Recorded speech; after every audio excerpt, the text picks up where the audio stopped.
Hi everyone, let me ask you a question. Have you ever tried to explain what you do to your family and friends and gotten a blank look? Or is fear holding you and your online business back right now? Now, if you answered yes to either of those, you're going to love this month's free newsletter. How do you get a copy? Head on over to writecom.com now. And by the way, if you want to make more money with your online business, you are going to love our coffee bean money making idea inside. So head over to Writecom, that's WRITECOME.com, and you'll find the newsletter waiting for you over there. Hi, this is Barry here, and you are very, very welcome to today's podcast episode from Writecom.com.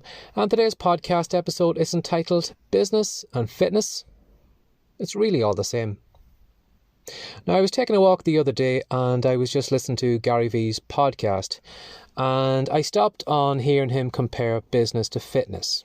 Now, what he said was that business is no different than fitness. You need to work out regularly and you need to eat healthily.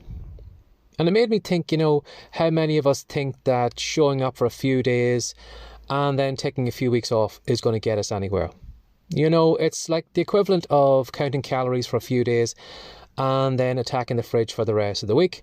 And then we look at where we are the following Monday and then we wonder why our belly is still bulging over our belt buckle. Now, with that in mind, here's a few things that maybe both of us should remember.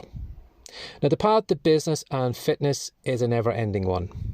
If we can accept the fact that to keep our teeth clean requires us to show up every day, but how many of us do that with our business? We show up for a few days, we drop out, we take a few actions, we expect immediate result, and then we groan to ourselves, why isn't this working? When we've only maybe really published maybe 3 pieces of content that week. And yet in fitness, we know that we have to show up regularly. We know that if we're going to get rid of those love handles, we know it's going to take a long-term commitment.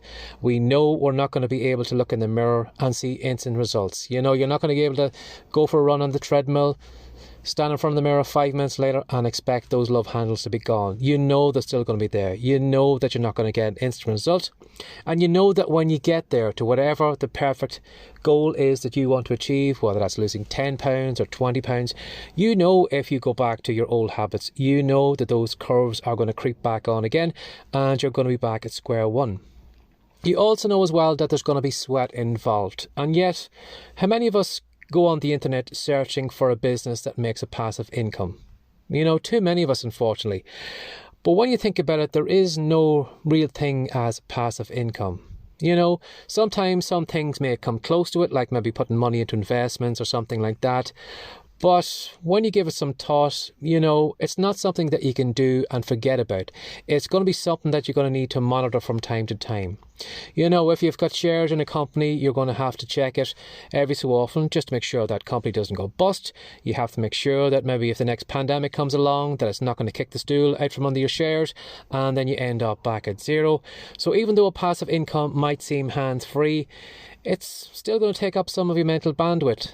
At the back of your mind, you're going to be constantly wondering, is it still making me money? You're going to have to keep checking it every so often. And yet, in fitness, we know there's no such thing as zero exercise. We know that fat really can't be burned off with a pill. There's pills and potions. We know we like to buy them. We like to convince ourselves that they're going to work. But deep down, we know there's sweat involved.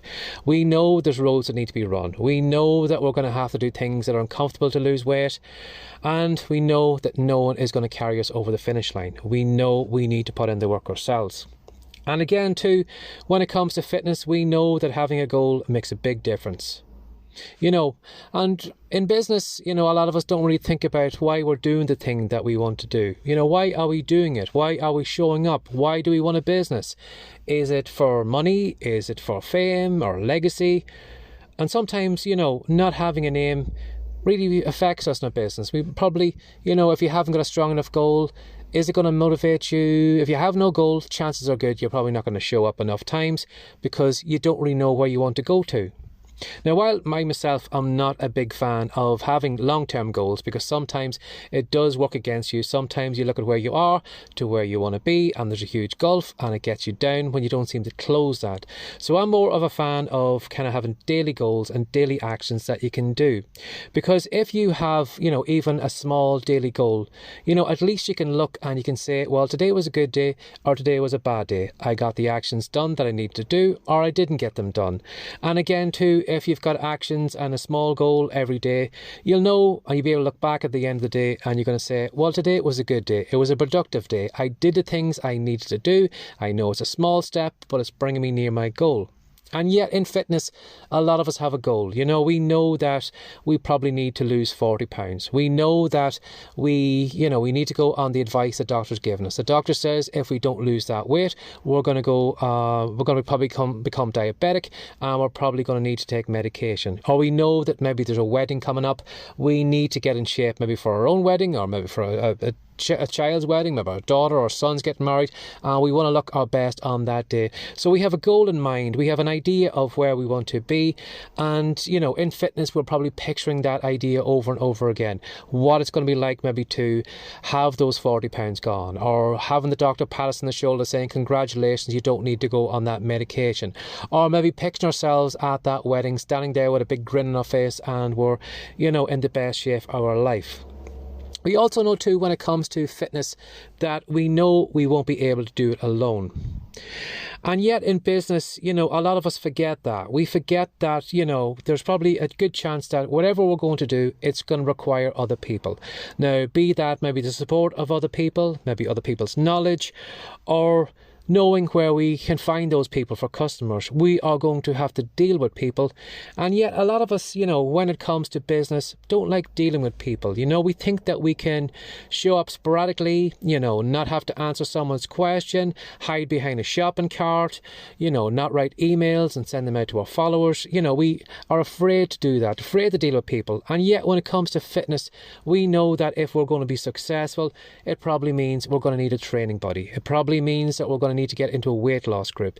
It may mean that we maybe need to hire a coach, someone who can guide us, someone who can show us the right actions we need to take.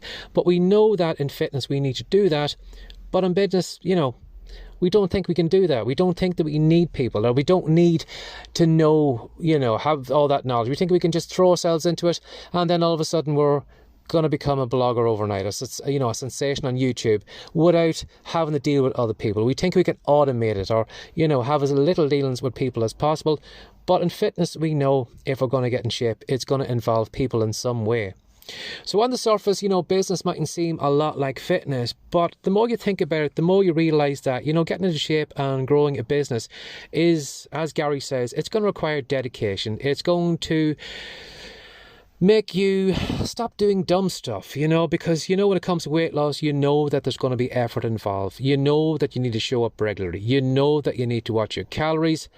And, if you're not going to do dumb stuff to lose weight, why would you do dumb stuff in your business? That you're going to need to show up. You're going to have to do things that are uncomfortable. That you're going to have to put time aside to write your blog posts or record your videos, or, just put yourself out there. Because it's as the great Bob Proctor said one time, for things to change, things have got to change. So if your business is going to change, it means you are going to have to take different actions if you're going to get near that goal that you have. So give that some thought today. If your business was the equivalent of you losing weight, what are the chances you're going to lose weight? Maybe it's time for a rethink, and maybe it's time to take better actions so that you do get closer to that goal. Have a lovely day. Bye-bye. Thanks for joining us today. If you'd like more from the Rightcome.com podcast, be sure to subscribe now for more tips, tricks, and ideas you can use to make more money from your words. See you in the next episode.